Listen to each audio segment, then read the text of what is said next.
We know how to read a pie chart, but how do you bake one from scratch? How do you give football the perfect size slice compared to scuba diving? The secret isn't in the oven, it's in the angles.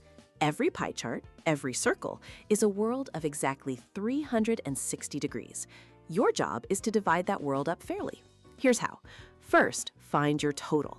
Let's say you surveyed 10 friends about their favorite pet. 4 said cats, 6 said dogs. Your total is 10. Now for the magic number. Divide 360 by your total. So 360 divided by 10 is 36.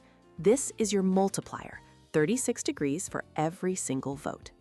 To find the angle for cats, multiply their 4 votes by 36. That's 144 degrees. For dogs, it's 6 votes times 36, which is 216 degrees.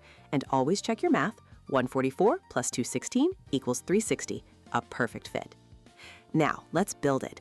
You'll need a compass for a clean circle and a protractor for the angles. Start by drawing a line straight up from the center to the 12 o'clock position. Place your protractor there and measure your first angle, the 144 degrees for cats. Draw the line. Here's the most crucial step. Turn your paper. Place the protractor on the new line you just drew. Don't go back to the start. Each new slice begins where the last one ended.